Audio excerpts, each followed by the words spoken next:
They say that every picture tells a story, and I certainly think that that is true. But as a photographer, I think there is an interesting story behind the capture of every image. In this video, I'm going to tell the story behind one of my photographs that I captured over 1 year ago. On that day, I recorded some video which you are watching now. However, for a long time, I have wrestled internally, trying to decide if I should actually create and publish a video. Throughout the video, the reason for my indecision will become clear. I also want to quickly point out that as I tell my story, the video may not time perfectly with my words, but between my story, the clips, and my photograph, I hope the experience will come across well. On this day, I arrived in a car park long before sunrise with high spirits, looking forward to my hike and the photography. However, later, when I returned to my car, I must admit to feeling slightly deflated and questioning many things that had been in my mind for a long time. I enjoyed parts of the experience and my photography went much better than I could have hoped for, but it was very much a bittersweet experience. Getting back to when I arrived at the car park in the dark, there were already 5 or 6 empty cars and larger vehicles there, but I had expected that. I got my gear ready and I headed off on my hike. The forecast had suggested the possibility of a really nice sunrise, but to my surprise I saw that I was going to be hiking up into fog. I remember thinking to myself that may well be a good thing, so I was keen to see what opportunities lay ahead. Early on my hike, I read all the signs that I passed, and I saw at least 2 which were surprising and said that flying drones was prohibited, so I definitely took note of that. This is definitely not a video about drones, I must make that clear, nor is it a video about these signs or why they are there. I'm not an expert on drones and drone law, I simply want to share my experience faithfully. I did see quite a few birds of prey in the area, so perhaps that is part of the reason for the signs. But moving on, I continued my climb, and it was clear to me that this area, as beautiful as it is, had deteriorated since my last visit a few years back.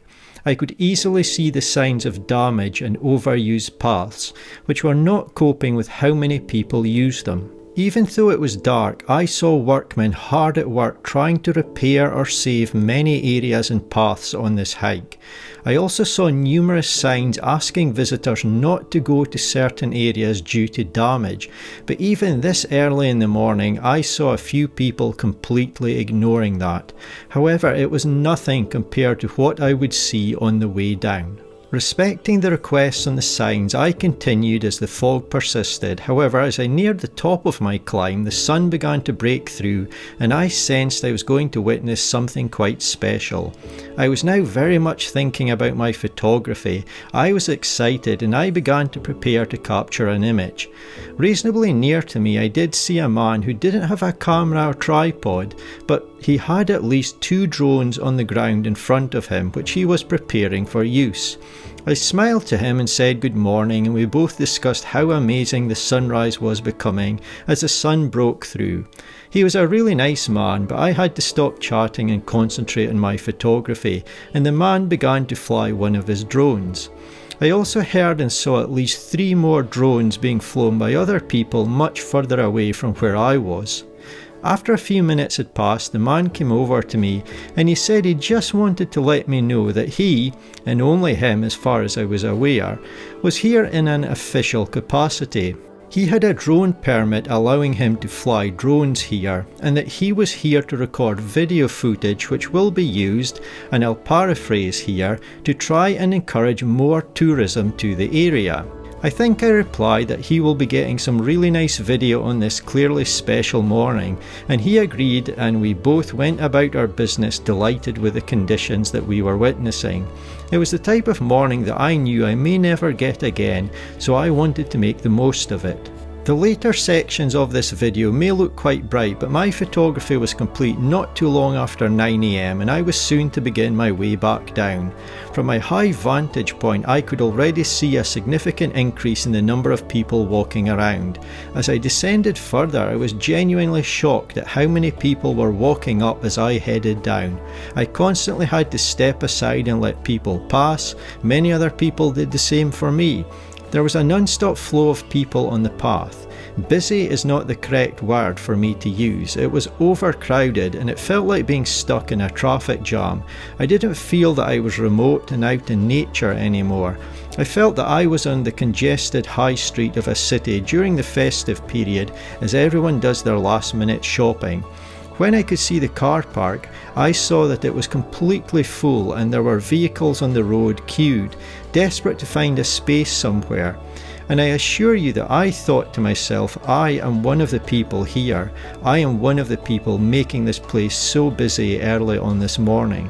However, I did stick to the paths and the areas that the signs asked me to. Unfortunately, I couldn't believe how many people weren't doing as the signs asked. There were people scattered everywhere. Many photographers with typical photography gear, many people with mobile phones, many people vlogging, many people who were going live on their chosen social media app. It really was quite something to witness. And this is where the bitter part of my bittersweet experience kicked in. I personally have great concern over the effects of the current popularity of what is termed content creation and sharing. I think the sharing of photographs and video and all the other forms of content can really change a place forever if it causes it to become popular and essentially over-visited. I feel that even one photograph, one video, one blog article or any other type of content can cause this when the location is advertised. Anything can go viral, especially if published by a popular person, be they a photographer, an influencer, content creator or whatever category they fall under. Some people are so popular that anything they create can be reached by millions, but even content from someone with very few followers can be seen by others and encourage them to go to the same place and make content. The so-called snowball effect can definitely take place. I later learned that the workmen I saw in this day were there because of the impact of repetitive footfall on the landscape. I read earlier today that some famous and often photographed trees which have appeared in at least one famous TV series are in a very poor state requiring felling, and at least one is dead. Experts again have said that increased traffic and footfall at the site has accelerated damage to the trees.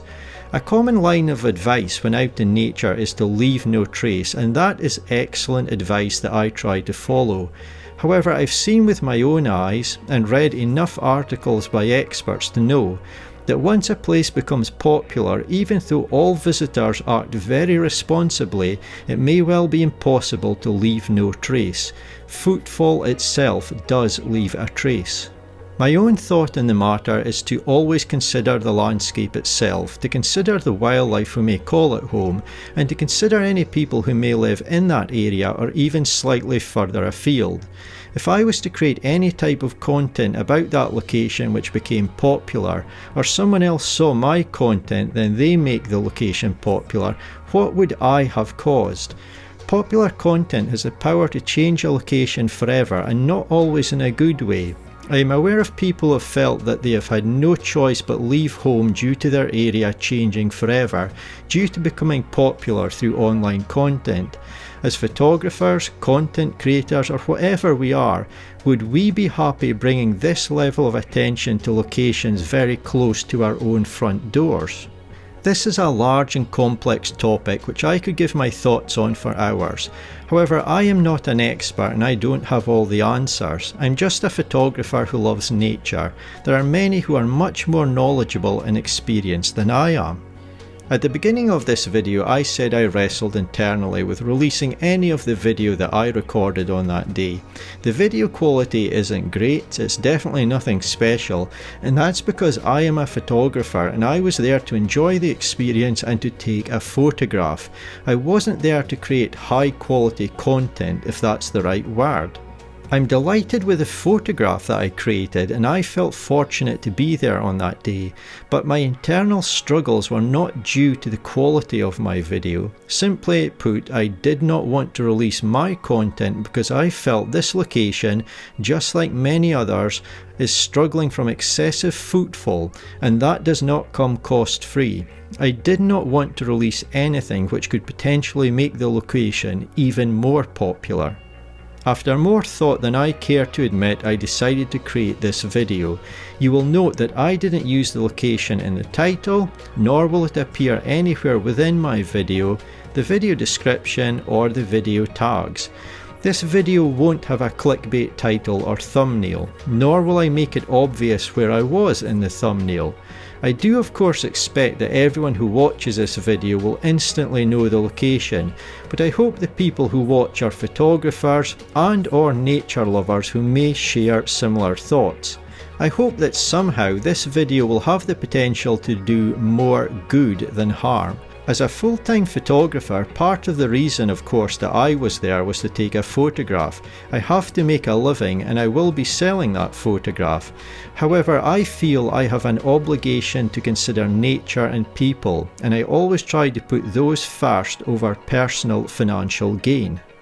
I'd like to end this video by encouraging you to visit the Nature First website, which I will put a link to in this video description. Nature First is an alliance for responsible nature photography. As I record this video, they have over 5,300 members from across 77 countries. If you enjoy nature, if you take photographs, if you create some type of content, please take the time to read through their website and perhaps consider joining. Their website will contain so much more information than I can cover in this video, but it does encourage me to see so many like-minded photographers and nature lovers. As always, thank you so much for taking the time to watch. I do hope that you have found this video interesting and that you've enjoyed the photography aspect too. I hope to see you in my next video.